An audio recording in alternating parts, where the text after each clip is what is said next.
আসসালামু আলাইকুম। সকলকে আমন্ত্রণ আনন্দ টিভি রাতের সংবাদে। আপনাদের সঙ্গে আছি আমি কনক শিকদার। শ্বাসরুদ্ধকর অভিযানে রাজশাহী বিশ্ববিদ্যালয়ের সাবেক শিক্ষার্থী ও সাভারের স্কুল শিক্ষককে ছুরিকাঘাত করে হত্যার প্রধান দুই আসামিকে সাভারের রাজাসন এলাকা থেকে গ্রেফতার করল র্যাব-৪। মঙ্গলবার রাজধানীর র্যাব-৪-এর কার্যালয়ে বিষয়টি নিশ্চিত করেন র্যাব-৪-এর অধিনায়ক মোজাম্মেল হক। আরও জানাচ্ছেন সহকর্মী জয়নাল আবেদিন, ক্যামেরায় ছিলেন খলিলুর রহমান। সাভারের স্কুল শিক্ষক রাজশাহী থেকে ঘুরে ফেরার পর সাভার বাস স্টপে নেমে সিআরপি এলাকায় যাবার কালে ছিনতাইকারীর কবলে পড়ে। এক পর্যায়ে শিক্ষককে ছুরিকাঘাত করে সবকিছু লুট করে পালিয়ে যায় চক্রটি। পরে তাকে আহত অবস্থায় শহীদ সোহরাওয়ার্দী হসপিটালে ভর্তি করা হলে পরদিন তিনি মৃত্যুবরণ করেন। ঘটনার পর অপরাধী চক্রকে ধরতে সাঁড়াশি অভিযানের নামে র্যাব-৪। দীর্ঘ অভিযানে চক্রের মূল হোতা ডগিরনি সহ দুইজনকে গ্রেফতার করা হয়। সিসি ফুটেজ পাওয়া গিয়েছিল। সিসি ফুটেজ বিশ্লেষণ করে এবং গোয়েন্দা তথ্যের ভিত্তিতে আমরা এই ঘটনায় জড়িত দুইজন অন্যতম আসামি আজাদ শরীফ এবং ডগি রনিকে আমরা গ্রেপ্তার করতে সক্ষম হই।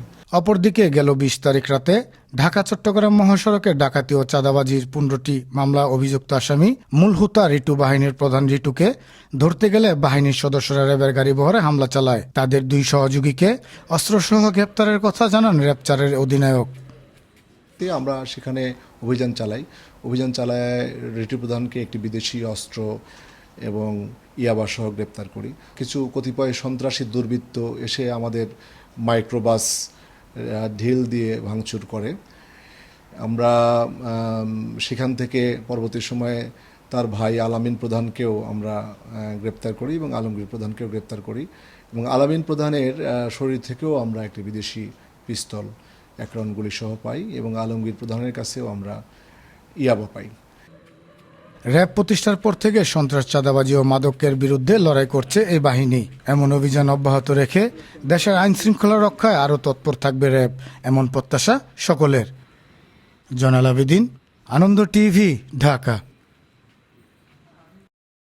বাহরাইন থেকে বাংলাদেশে ছুটিতে এসে কোভিড-১৯-এর কারণে আটকে পড়া ৩,০০০ প্রবাসীদের বাহরাইন প্রবেশের প্রয়োজনীয় ব্যবস্থা গ্রহণের দাবিতে মানববন্ধন ও বিক্ষোভ মিছিল করেছে প্রবাসীরা। মঙ্গলবার সকালে জাতীয় প্রেস ক্লাবের সামনে থেকে বিক্ষোভ করে প্রবাসী মন্ত্রণালয়ের সামনে গিয়ে অবস্থান করেন তারা। এ সময় প্রবাসীরা জানান, দীর্ঘদিন ধরে কর্মহীন অবস্থায় দেশে মানবেতর জীবনযাপন করছেন তারা। বাহরাইন ফেরার প্রয়োজনীয় ব্যবস্থা নিতে সংশ্লিষ্ট মন্ত্রণালয়ের কাছে জোর দাবি জানান এ সকল রেমিটেন্স যোদ্ধারা।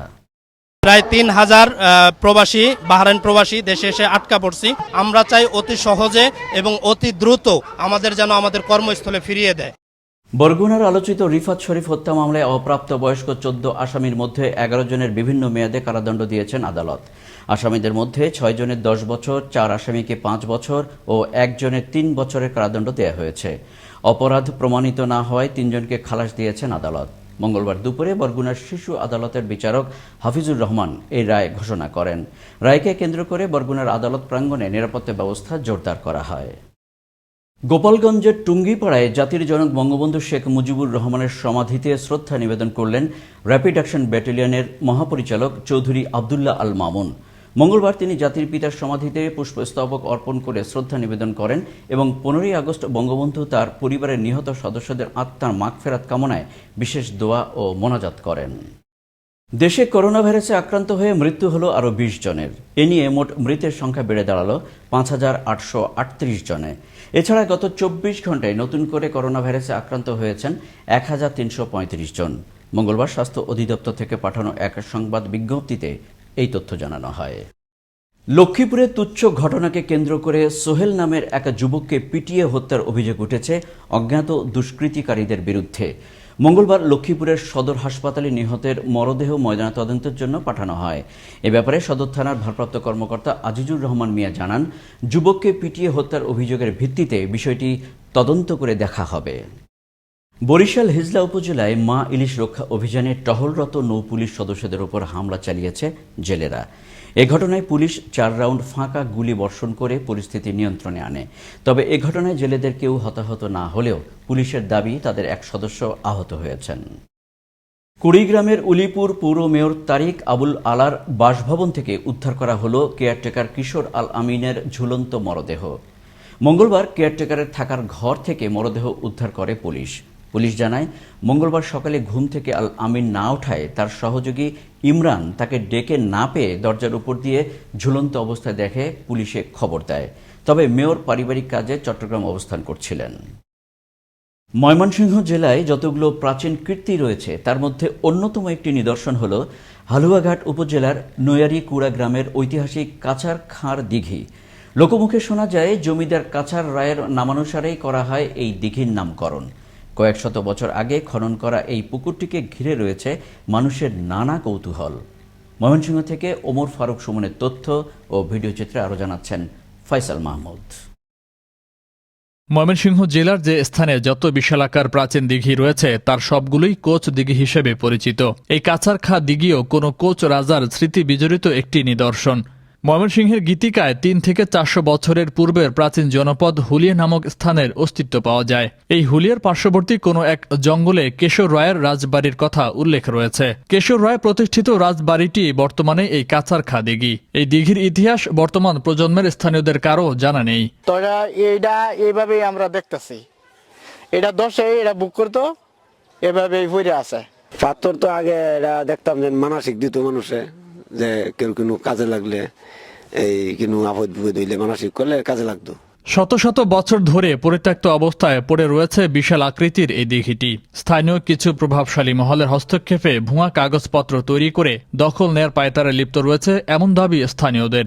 এই দিঘির সম্বন্ধে আমরা বাপদাদারা কেউই জানে না। অনেক বছর আগে, হাজার হাজার বছর আগে এটা খনন করছে রাজাবাসারা। তো এটা মনে করুন অনেক দিঘির মধ্যে বহু কিছু আছে, পাথর টাথর আছে, আবিজুবি আছে, এসব দিয়ে আমরা দেখতেছি বহুদিন আমাল থেকে। কাছারখা দিঘি নিয়ে ক্যামেরার সামনে কথা বলতে রাজি হননি প্রত্নতত্ত্ব অধিদপ্তর ময়মনসিংহের সহকারী কাস্টোডিয়াম সাবিনা ইয়াসমিন।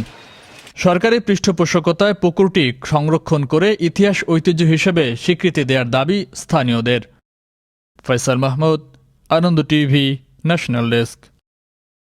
নাটোরের সদর উপজেলার নারায়ণপুরে স্ত্রীকে কুপিয়ে হত্যা করে পালিয়েছে স্বামী। পুলিশ জানায়, সোমবার রাতে সদর উপজেলার নারায়ণপুরে পারিবারিক কলহের জের ধরে স্বামী মইনুল ইসলাম তার স্ত্রী আনোয়ারা বেগমকে বাড়ির সামনে কুপিয়ে জখম করে পালিয়ে যায়। আনোয়ারার চিৎকারে স্থানীয়রা এসে উদ্ধার করে রাতে সদর হাসপাতালে ভর্তি করলে চিকিৎসক তাকে মৃত ঘোষণা করেন। রংপুর হারাগাছে আলোচিত নবম শ্রেণীর শিক্ষার্থীকে গণধর্ষণ মামলার সাথে জড়িত প্রেমিকসহ 4 জনকে আটক করল পুলিশ। মঙ্গলবার পিবিআই কার্যালয়ে এক সংবাদ সম্মেলনে এই তথ্য জানান রংপুর পিবিআইয়ের পুলিশ সুপার আবু বশর মোহাম্মদ জাকির হোসেন।